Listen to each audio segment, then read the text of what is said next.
This is the fourth episode of Fifth episode of January. I did this the last episode too. You did. So, okay, this is the fifth episode of January and the fifth book, best of 2022. And this one we didn't realize there's 5 weeks in January when so we just had to this wing theme. it. So we put Three a books bunch of each? books in a random generator, and it came up with this one. So this was Lexi's choice. This is like, I feel like you rigged it, and I might have. I gave you the option. you might have. I might have because I put mine first, and they all kind of like collected together. So it was like all yours were in a section, all mine were in a section. like on the pie thing. Yeah. Yeah. So you should have alternated. I gave you the option. I was like, should I alternate them? And you're like, no, I find it's fine, I guess. And I'm like, all right. Well, I didn't know what the difference was going to be. Well, I was like, I barely even watched the Do you want me video. to mix them up a bit? Because I asked you that when You I should've sent just you did the it. video. It's too late. I was like, fuck it, we're just doing it. So the universe picked. Well, I thought you would enjoy this book too. The so. universe picked "Get a Job, Eve Brown" by Talia Hibbert. Talia Hibbert. So this is the book we selected. This is the book we selected. It is the third book in the Brown Sister series. Yeah, No one talked about this book. I've never heard people talk about Get a Job, Eve Brown. Chloe's book is talked about a lot. Was talked about a lot because it was like there was big hype around this series release, and then people talked about Danny's book simply because of the tropes, and everyone really enjoyed those tropes. Because it's fake dating. It's fake dating. But one because Eve's book came out last year. Yeah, this is a pretty recent. And no one really talked about it when it came out, and I was like, this is March. I'm still 2021. shocked no one's talking about this book. This is I guess it'd be March. In my 2021. opinion, this is the best book of the series. I think it's the best written book of the series, and it's my favorite book of the series. I haven't read the other two, and to be fair, too, the nice thing is that I didn't feel confused by reading only book 3.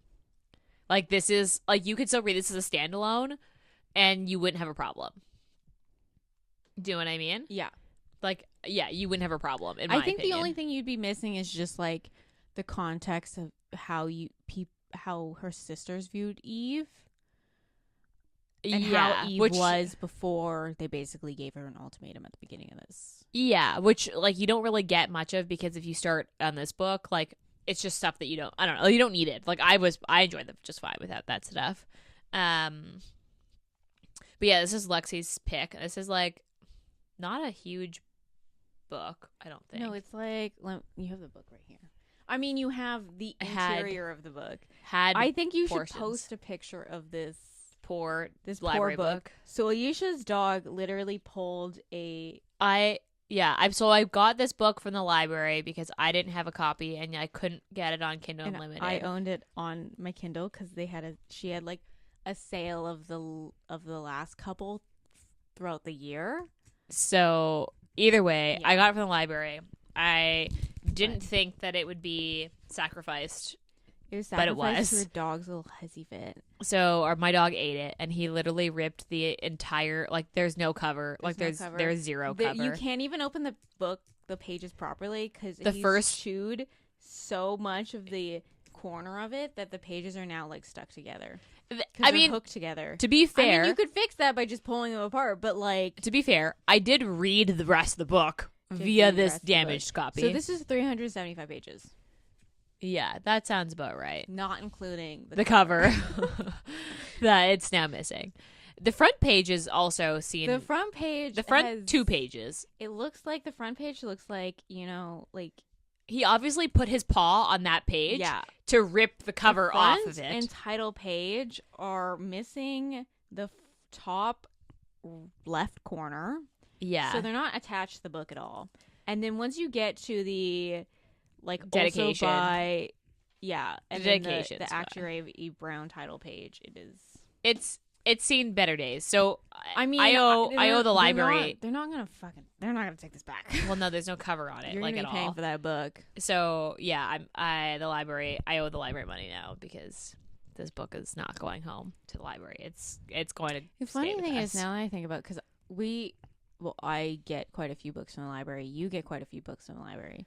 is when we were kids, I don't know what we did, but we always were owing money to the library. I don't know if it was because we must have not we weren't keeping track of books, return but dates? The thing is like you get the book for like 2 weeks, 3 weeks. Is it? I always thought it was it's 2 a weeks. It's a long period of time you get a book. And also because we would just go to the library, so you could we just would go, and our parents just release us into the library, yeah, and then we would just come back with stacks and just take them all out. We were always owing money to the point that I don't think I was allowed to take any more books out until I paid off the money, and I was like, I don't have any money, so I although can't. And it wasn't a lot. It was like $10, but when not you're even a kid, it was that's like $5, and you're like, oh my god, I have $5 at the library. Yeah, because it's 10 cents for every day it's overdue. But the funny thing is, I ever since I got my library card for the Vancouver Library, because I live downtown, with my apartment address, I've never had an overdue book, and I've never owed money because I didn't pick a book up that I put on hold. I've never had any library fees, and I've had my library card for 2-3 years now. I mean, you're also an adult, so I'm an adult, and I can take care of my books better. I haven't owed money to the library for a while. I also lost my library card / didn't know where I put it and had to get a new library card very recently. But yeah, I mean, the library is a good cause to owe money to, at least, because the money is going into buying more books, like this one that I have now ruined and they won't be getting back. Sorry, library. Anyway, tropes. Enemies to lovers. Yeah, enemies to lovers. Workplace. I didn't have that one down. Yeah. Sunshine. Yeah. Forced proximity, because she basically has to live there. Yes. And they their rooms are adjacent.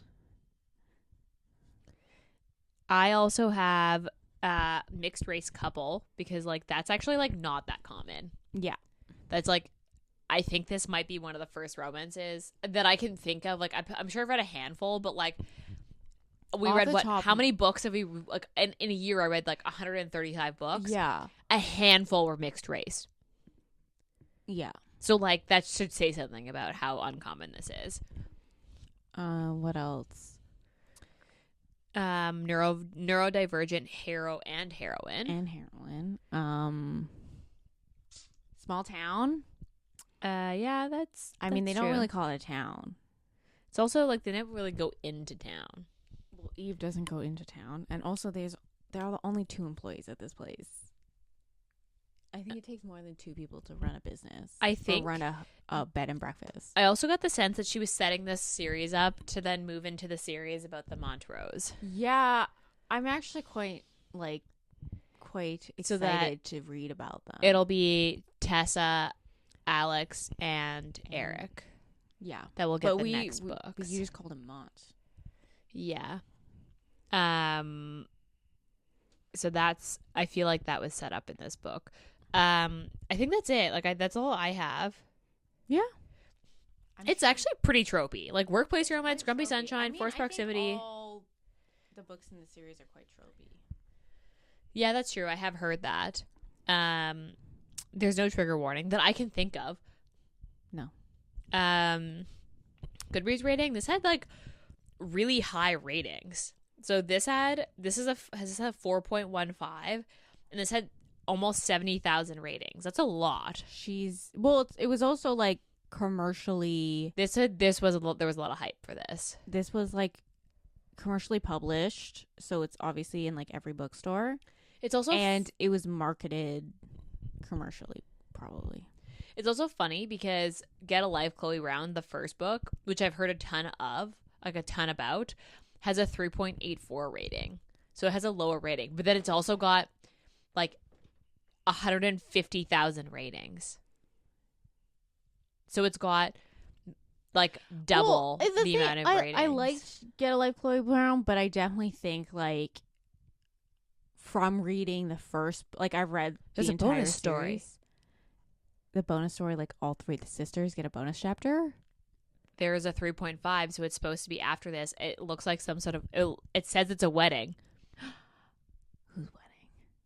It's probably Chloe's wedding. No, I think it says it's even Jacob's wedding.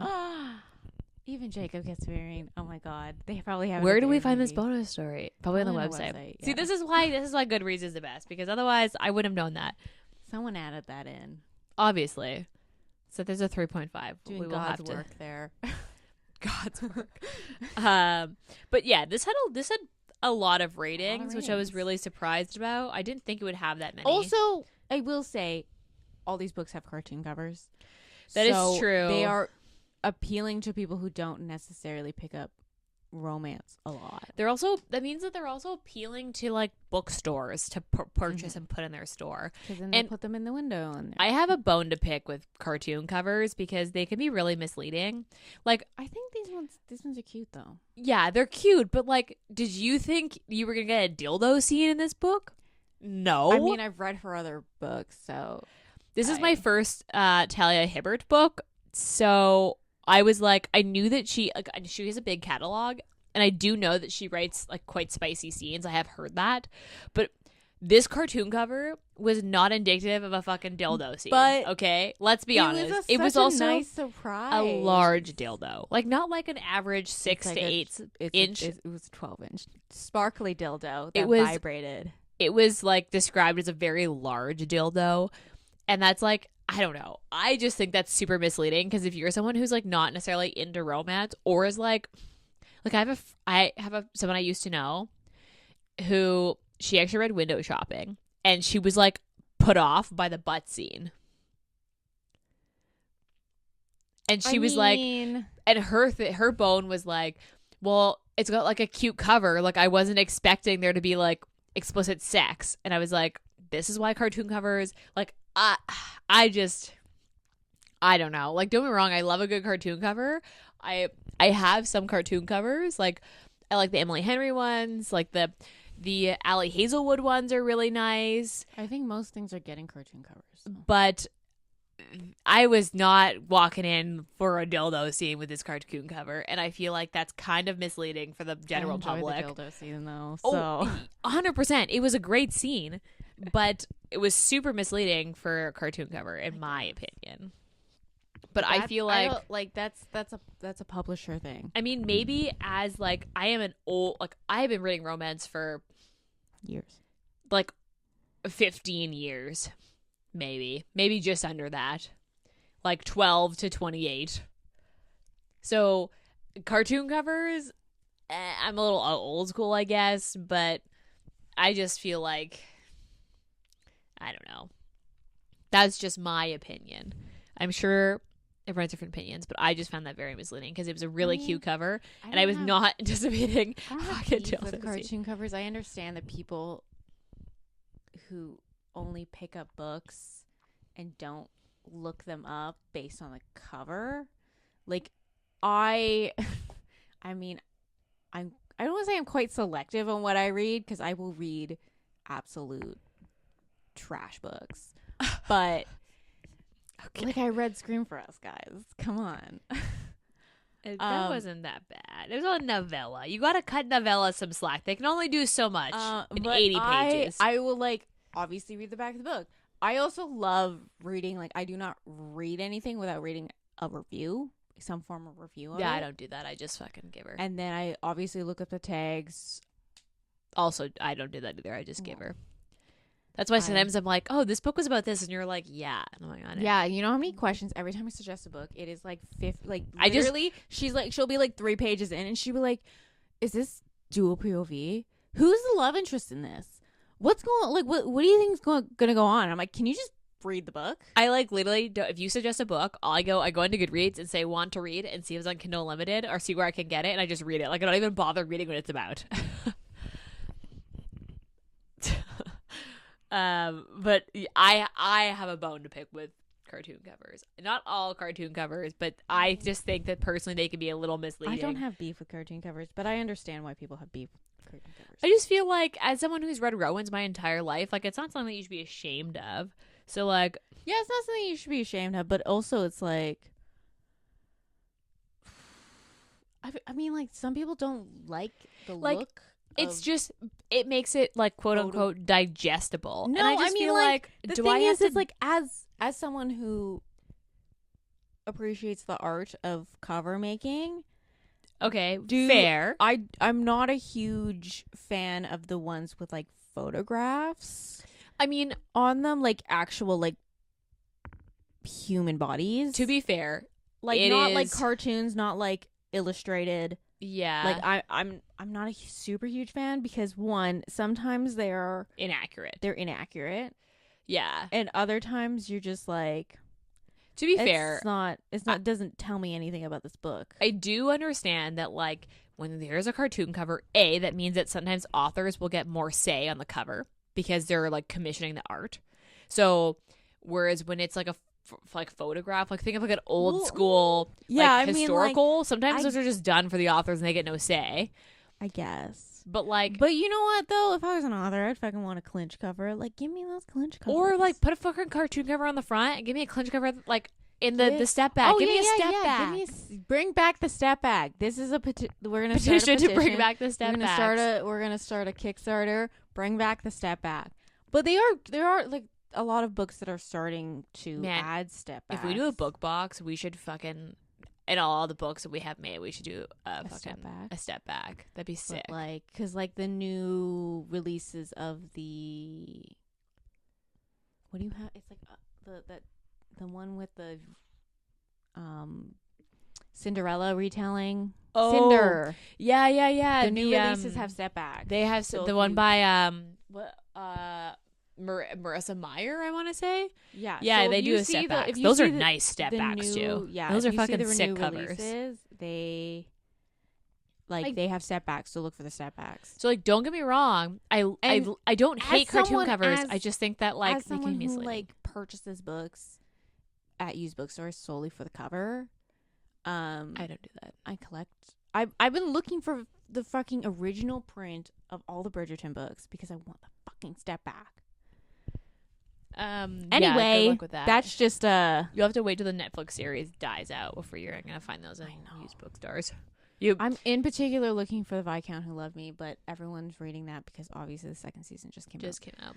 But I have one, and I'm gonna get the rest. I didn't want the one of like 8.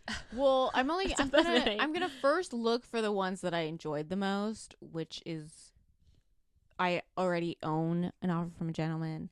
I want the Viscount Who Loved Me, and then maybe Romancing Mr. Bridgerton because I quite enjoyed, and then also to Mr. Philip with Love. Is that what it's called? I don't know. You're asking the wrong person. I'm not a historical person, so like I haven't read any of the Bridgertons. But anyway, back to this book. Sidetracked our cartoon cover conversation. So this is a dual POV, which I did like, and I kind of liked that you didn't. So I find that both authors do them chapter by chapter, so you get like one chapter, then the next chapter, and like they switch back and forth that way. Yeah. I liked that they just kind of switched on the fly. Yeah, it was like paragraph break. Like I never switched. But I also quite enjoyed that this was like third person, so yes, you did kind of get a little bit of each character in each section, but obviously the main perspective was from one of them. Yeah, I also quite enjoy that like it wasn't like it didn't go Eve, Jacob. Yeah, it kind of just switched. So sometimes you'd get like a full chapter of Eve, and then the next chapter would start Jacob, but then it would switch halfway. Yeah, I did like that, and I never felt lost. Like I never was like, wait, what are we doing? So I actually really liked that. I liked that it just kind of switched back and forth as the story needed, which was really nice. So Eve Brown and Jacob Wayne, the third Brown sister. Yeah, so she's 26 and he's 30. And then he owns a bed and breakfast in like a lake in the Lake District. The other thing I didn't realize is I didn't realize this was British until I started reading it, and I was like, Did you not? I didn't do fucking any research. I just picked up the book. Well, one, you told me to read it, and I read it. Explicitly, in like literally the second chapter, when Jacob and Eve meets, one of the first things out of his mouth is like, her posh accent. Like, what did you think? No, I realized once I started reading the book that it was British. But before opening the cover, I did not realize this was taking place in the UK. Like, I obviously didn't do any research. Like, I haven't read any other Talia Hibbert, so I didn't know. I don't know. Anyway, side note, the B&B in like country. It's like a country village outside of London. Like, but it's like the Lake District, so it's a lot of people go out there to like, if you like to holiday. Yeah. Basically. I did like where the book started. I think the first chapter I was like a little confused. Well, because I was like, it definitely started like assuming like a lot of people read the other two books, at least Danny's book.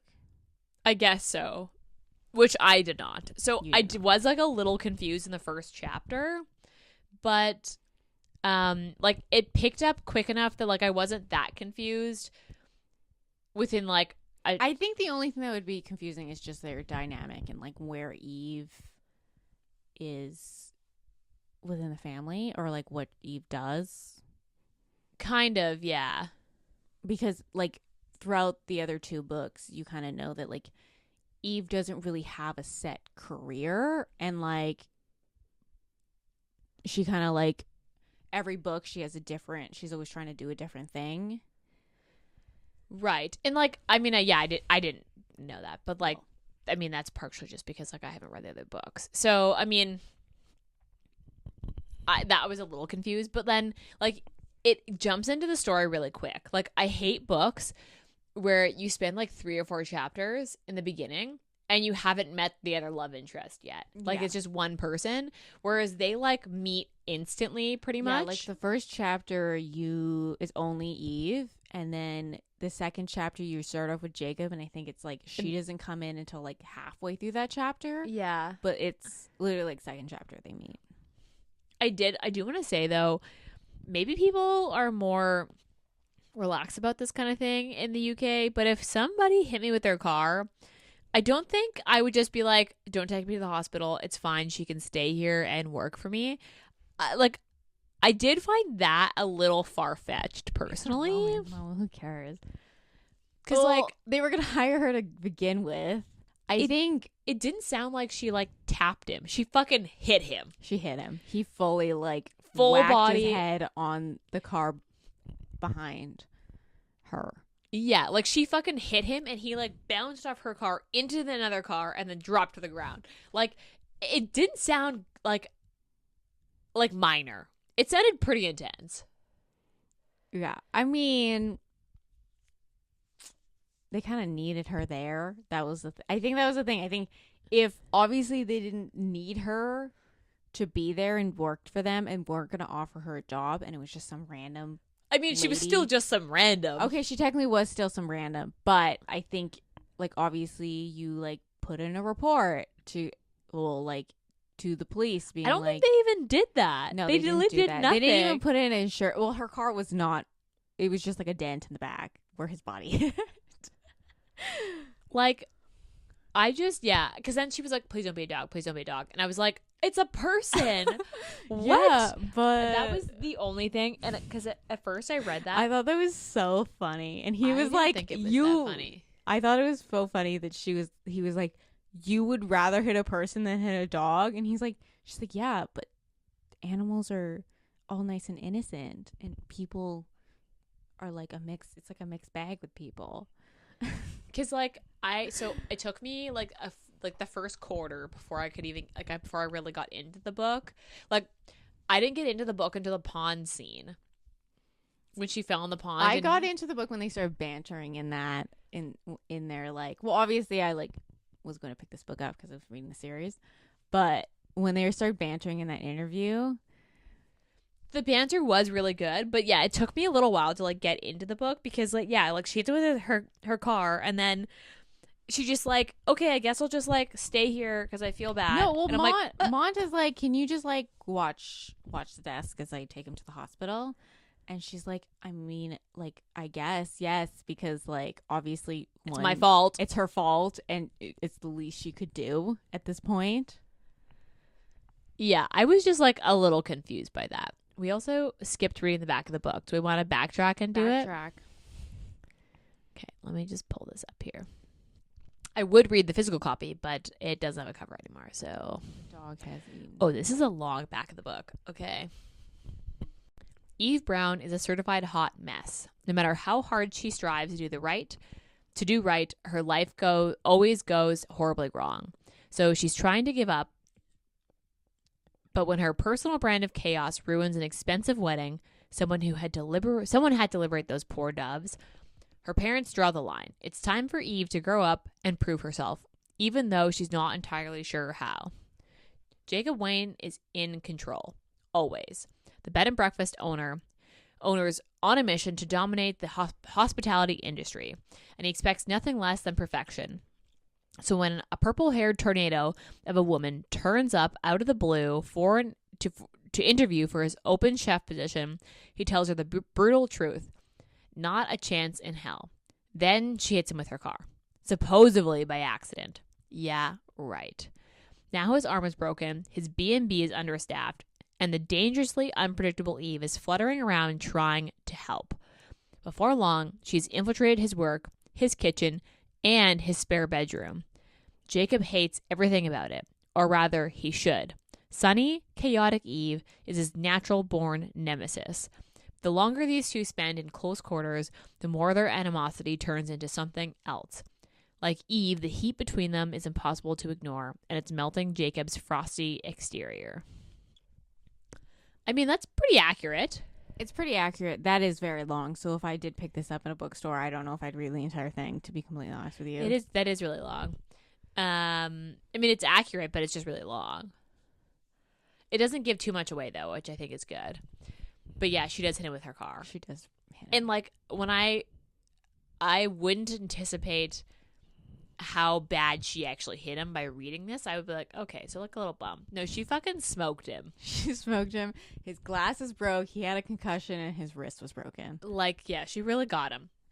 I mean, so basically, they start off the book with Eve hitting. So Eve is known throughout the book, or throughout the series, if you followed, that Eve doesn't really stick with jobs. She's always trying something different. Like, she'll do something and then she'll kind of like give up and move on to the next thing or something like that.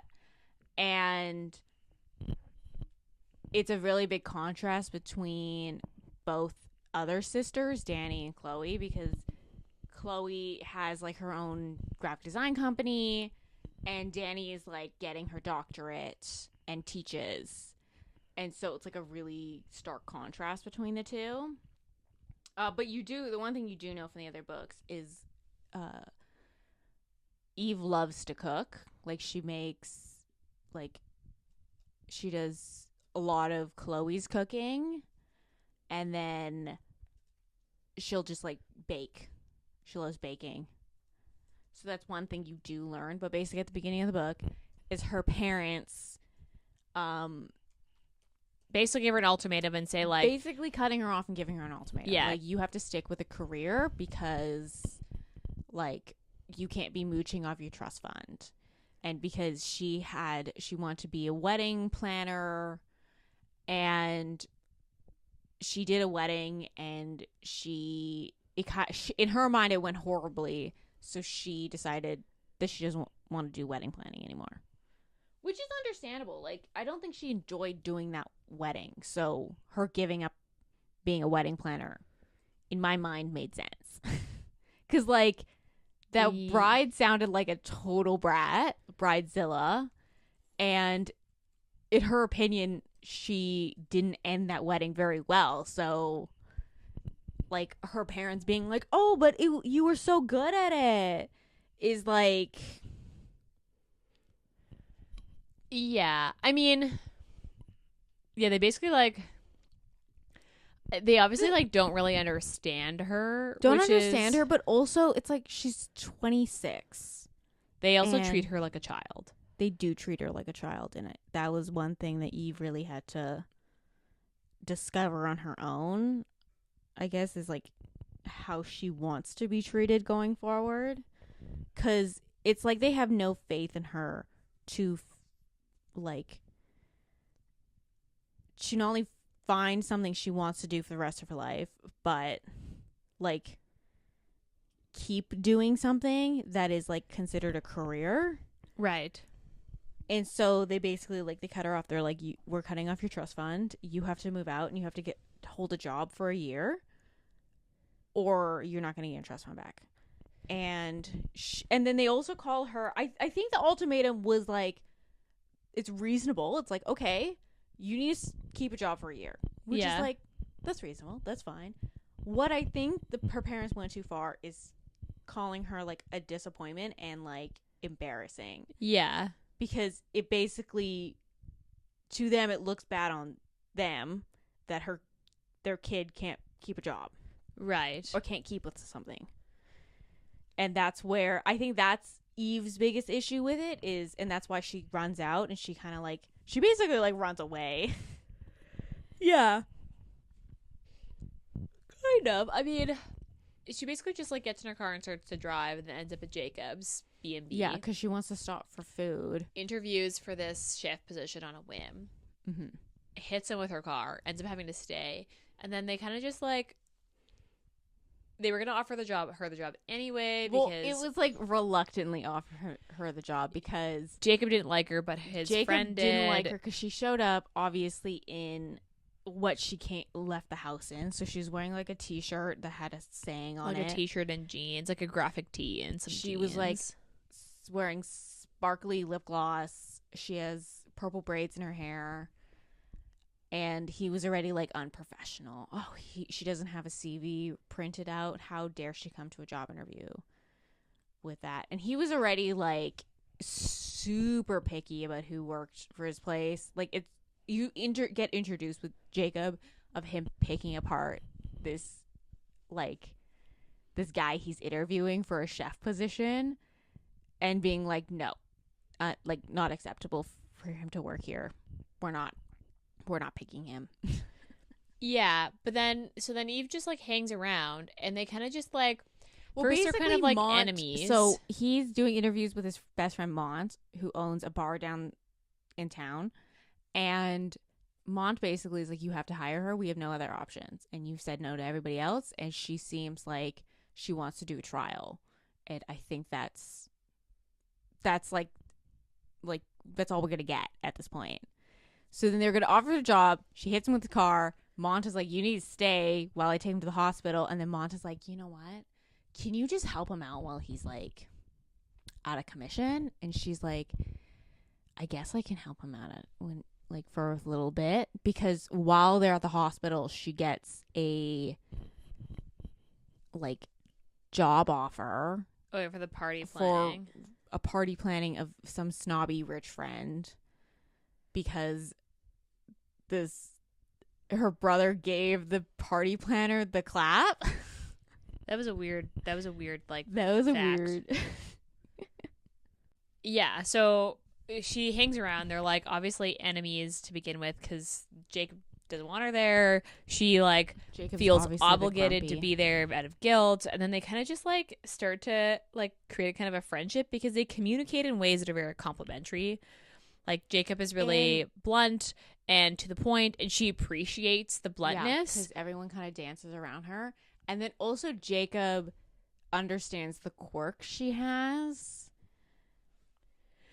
And I guess so. He sees them, and he's like, he doesn't make any comments. He doesn't make them a big deal. I did think it was really odd that, like, maybe I'm just, like, never seen it like this, but he like basically announces that he's autistic, like he's on the spectrum, and like that's just kind of the end. Like nobody talks about it. It's just like he announces it during the interview, and then that's it. Like nobody talks about it ever again. And I was like, not that I expected there to be a conversation, but I just like didn't expect it to be like so casual. Nobody talks about it. It's like because he brings it up when he notices she's doing little yeah, because he like quirks and traits that might be considered autistic, might be considered that she's on the spectrum.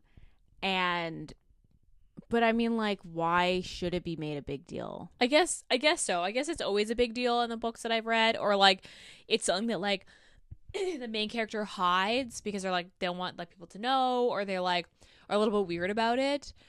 And this was just like so matter of fact, and then like nobody talked about it that I just like I'm autistic. Moving on. It was just it was just different than what I was expecting, I guess, because you could tell pretty quick that he was like on the spectrum, like the way he was written, and like I didn't get her on the spectrum until it was brought up in the book. When they brought it up, I thought she had like traits of ADHD. That's what I was kind of thinking too. But like after when she did the research, it did make sense. It did make sense for her. And then her being like, you know what? Like, because not getting she didn't want to go get an official diagnosis from like a doctor, which is fine. But her being like, okay, I'm on the spectrum somehow, and that's like just so I can understand how my brain works better and how I learn better. Wait, she didn't get a diagnosis. She didn't get a diagnosis. Yeah, she didn't want one. No. Yeah, that I remember. She didn't want one. And I mean, like, yeah, it doesn't really seem to hinder her at all. And she eventually, like, tells Jacob that. But also the thing is, it's like, even if she wasn't on the spectrum, it's just like Eve learned different and Eve functioned differently. And I think, I mean, I love this book because I absolutely loved Eve. And it's because, like, I think everyone can, like, relate to her in some way of, like, being compared. Because she was being compared to her sisters, who obviously are like academically driven and like job-wise driven because they found something that they wanted to do. And when she talks about schools, she didn't learn and she didn't pick up in the lectures. Like she couldn't learn from lectures. And I get that because I wasn't really good at school and I thought I was like a fucking idiot until I got into the workforce, and I was like, I started picking up things really fast because I just didn't learn the way our education system was teaching us. I didn't relate really to Eve. I thought she was like really fucking all over the place and like kind of hard to follow at the beginning. I loved Eve because I was like, just like she just was like a lot. I wasn't a fan of Eve in the other books, but after reading her book, like from her perspective, I really fucking loved Eve. I did get her. I got her problems, and like I could relate to that, and like just like having different style of learning. But yeah, I just found her kind of a lot at the beginning, so it took me a while to like get into this book because they like bantered quite a bit. And I just like I don't know what it was, but like I just didn't like instantly like fall into this book. It took me quite a while to get into it. I think after the first sex scene, like the dildo one, which was like a really great scene, I was like fully invested, but like until that moment, like I wasn't really quite that invested in this book. And like at the end, I was obviously invested because it was really cute. I also find that like the problem was a realistic problem and the conclusion was realistic. Of them being on the side of the road in traffic? No, like of them being like, okay, wait a second, like neither of us spoke what we were really feeling. Like we both, like he didn't let me speak, but I also didn't tell him how I actually felt, and he just assumed that he knew how he felt. Like nobody was communicating in the way that they normally communicate. Also, it didn't help her in any way that her family was kind of rude. Not only rude, but like they overreacted. Like it was really that was a like, weird thing. Yeah, it was. I would have been so much more angry at her family than she was, because like I obviously didn't read the other book, so I don't know if that was like on par with just like how like the family is, because I haven't read the other books.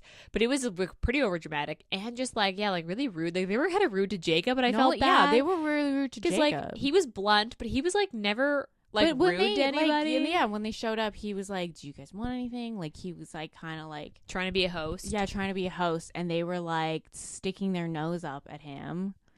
Yeah, that was a really weird scene because like basically she figures out that she's in love with him and like kind of like half confesses to her sister, her sisters about it, and then her sisters kind of like freak out because they think she's part of a sex cult. Yeah, that was a weird one. I haven't read the other book, so I don't know what her sisters were like. Danny's a little bit like melodramatic, but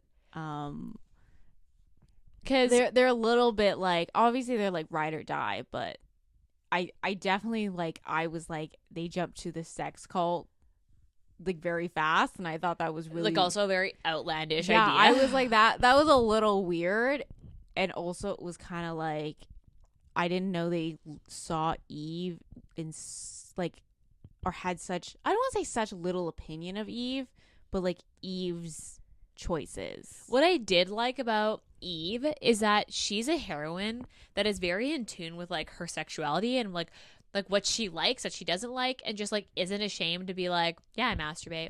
Yeah, I use dildos. Yeah, I'm like really horny all the time. Like that's a pretty rare thing. Like I feel like in general, a lot of books are like, oh, like I didn't have an orgasm until his dick. Like the magic dick thing where they're like, oh, I didn't think I liked sex like until. Yeah. And this was just like someone who was like unapologetic about like her sexuality and like what she liked, what she didn't like. She was unapologetic about like I won't say who she was, because obviously she went through a huge personal growth. Yes, understanding in this book. But like she wore the quirky t-shirts and a shit ton of lip gloss, and she had the lavender braids. She just like was who she was. Loud sneakers and stuff like that. And it's like a stark contrast to like Jacob, who's like irons his jeans. Yeah, because she has to take over that now that his dominant hand is broken. So she's like, you iron everything. I had to take over the ironing. So yeah, so like I did really like that about Eve. Like she was so unapologetically herself, and then her show tunes. Yeah, it just like she just like owned things that like as a character is just like unique in the sense that like a lot of heroines, like that's not a super common trait in a heroine to also be very like in tune with her sexuality. And like she mentions multiple times that she's like, yeah, I'm just like a generally horny person. And like how she reads romances and how like they get her going. She reads fanfic. She reads Archive Your Own Captain America fanfic. And I love it because Jacob makes like in his head, obviously he's like, she's always reading on her phone in her free time, and she kind of like always keeps looking around that people are like reading over her shoulder, because she was reading Captain America fanfic on her phone. Yeah, which is like, and I just thought that was such a quirky trait. I really liked that because that's just like, I don't know, just so like it was unique and it was just nice to see.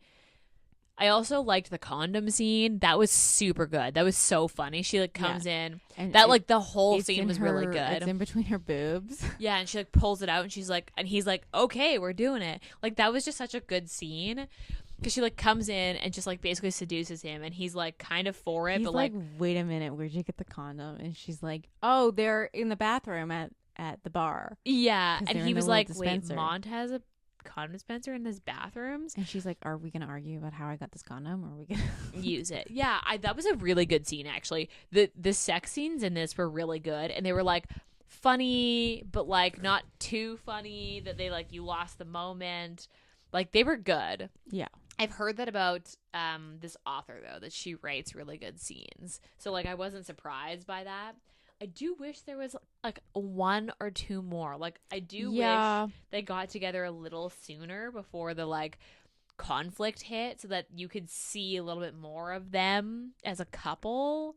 Because they basically were like, "Are we a couple?" Yeah, and then her parents show up. Yeah. So like I did wish we got a little bit more of that, but then again, like most contemporaries are like this. Well, this happens in the span of like what, like 3 weeks? I think it's 2. Because she's there for 4 weeks, and it's 2 weeks before her parents show up and the whole thing blows up. And then the epilogue's like a year later. Yeah. At the next year's Gingerbread Festival. And that was cute, where she's like, oh my God, are you going to propose? And he's like, but if I was going to propose, what about this situation is not good? And she's like, well, I'm wearing a hairnet, and I have ice cream, and if you did it, I'd probably throw it at you and by accident, and so you'd be covered in ice cream. And he's like, noted. Okay. I thought that was super cute. It was cute because like they were just so themselves in the sense that like he wasn't at all like like upset that she like would have potentially ruined a surprise, or was like I like how weirded out they about were it. both like, because I think like a big thing in particular about like Eve, but I think with both of them is how both of them just accepted each other's like quirks and didn't make a big thing about it. Like one of the things in the other book is like Eve says wrong words all the time, and her sisters always respond of like, well, do you mean this word? Like she's dumb. And Jacob was like, this word. Yeah, like I got he just translated like, it in his head as whatever she meant to I know say. what you're talking about. Yes, continue. Rather than breaking up the whole conversation to be like, did you mean this? Yeah, that's so true. Yeah, I mean, like, I did really like this book. It was really cute. I don't know, like, going to like a rating, I don't know if I'd like, I don't know if I'd give this, like, I definitely want to give this a 3, but I don't know if I'd give it a 4 because like it wasn't my favorite. This is a 5-star for me, so I mean, like, I'd probably give this a 3.75, but then I'd round up to a 4 for Goodreads because it was good.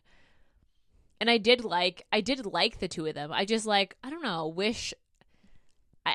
because I didn't get into it right away. Like maybe if I had like I got into it right away. Like I literally texted you when I started the reread for this. And you were like, I'm so glad I'm rereading this. I'm so glad I picked this one back up because it's a feel good. It just hits a spot. This is like and it's fun. It's a fun read. See, and that's how I felt about him. That you didn't feel like, that. There's one scene there's one line that's like he realizes that he's in love with her, and he's like, well, that's inconvenient.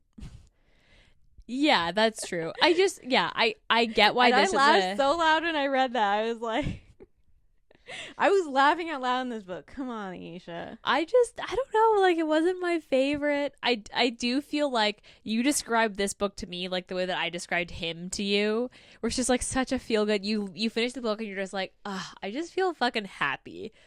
You know? So I do get that. I just don't think this book was that for me. Like, I'd probably still round this up to a 4, but I probably would give it like a 3.75 in real life. I would say the steaminess is a 3 because there's 2 sex scenes, but they were fucking banging. Like, they were good. They were like, super good and I would unique. Say they're like multiple chapters. Yes. Like, the dildo one, I've literally, I mean, don't get me wrong, like, I've read books where they've, like, had toys involved, but nothing like this scene. Like, this was a fucking good scene. Like, if you read this book specifically for that, like, worth it. For sure. Like, that was a good scene. Also, Jacob's a tits man. Yes. He kept staring at her boobs. Yeah, I did. The sex scenes in this book were, like, fucking great. So I would give this, even though there was only 2, I'd still give this a 3 because they were so good. Mm-hmm. What was your rating was a 5, obviously. Yeah, yes, that makes sense. Would I recommend this? Yeah, I think I would. This is a book that I would recommend to someone who's like, I think anybody could get into this. I agree. Like, I think this is a good romance, which is, I mean, like, it's got the cartoon cover. Like, it's a book that's just like, obviously, like, I wouldn't recommend this to your friend who was like, I know. You can probably shopping. Well, we won't name any names, so we can probably guess which friend this was. I probably know who exactly you're talking about. But yeah, I just like, I would recommend this personally to, there's nobody that I can think of, besides that one friend, that I like wouldn't recommend this to, because yes, the sex scenes are on the like racier side, but the book overall like isn't that racy. Like, it's not like there's tons of sex or like erotica. Like, this is a true romance, and it's a feel good. It like, the characters are amazing. They're like well developed. The banter and the like conversations are good. You spend a lot of time with the characters. There's not many things like, there's not many people I wouldn't recommend this to. Like, I'd have to be very specific people who specifically don't like certain things. Mm-hmm. Otherwise, everyone would get this book. Yeah. Because it was good. Yeah, I would recommend this too. I don't know if I reread this though, personally.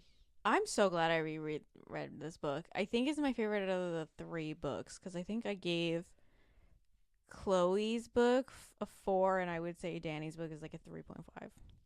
But this one I definitely like. Now that, because it's been on my Kindle and I'm like, I've always meant to reread it. But then now that I've reread it, I'm like, oh, I'm going to go back to this. Whenever, often. yeah. Whenever you need a feel good. Yeah, a good feel good. See, him is that for me. Like, I go back to it whenever I need, like, a palate cleanser. Like, something that I know is going to hit. Mm-hmm. I read him. So, I mean, I'm glad we both had one of our, like, feel good go-tos in this list.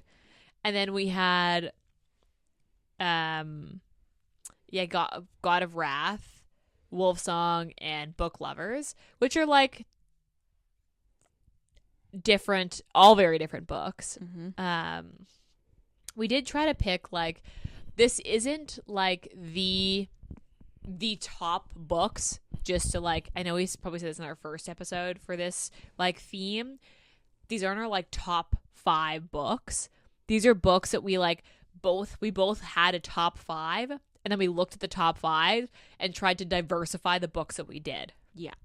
So that we didn't have like a whole bunch of contemporaries. I think all of them would probably be contemporaries.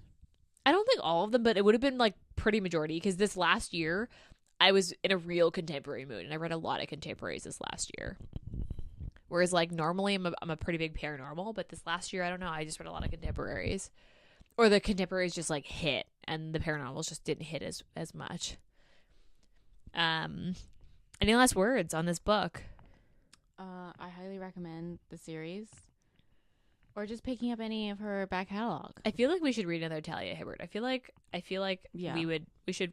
If you have any suggestions, if you've read a Talia Hibbert and you have a suggestion, send them our way, because I feel like we should read another one of her catalog, and I just don't know which book we should read. Because I listened to a pod where someone did like something, Mating the Huntress, which is a novella. Yeah. But if anybody has suggestions, like send them our way, because I feel like we should do another Talia Hibbert. We should. I'm sorry. I'm just looking through her Goodreads and I'm trying to find when her next release is. Anyway, rate, review, subscribe, please. It's really helpful when you guys do that. Her next review. There's a Sky Brewer series. 3 books. Yeah, so it's the Montrose for sure. When the first one's gonna be published. Let's look. I feel like it'll be Tess. I think it'll be Tess, Alex, and Eric. This year, it's gonna be published this year. 2023. It doesn't have a title yet, though. Maybe her website will say. Anyway, rate, review, subscribe. Follow us on Instagram. That's where we are. So if you want to ever get a hold of us, that is the place. We also have an email. You can always email us book suggestions. Otherwise, next month is Fairy Tale Feb. So we're doing fairy tale retellings for the month of February. We've been debating what fairy tales we want. Considered a fairy tale. Yeah, that's actually super hard to define. It's quite hard because you're like, oh, well, anything Disney a fairy tale? Like, what do we consider versus folk tale? Yeah. Because that's, anyway, we will talk about that next month in Feb. So for now, bye. Bye.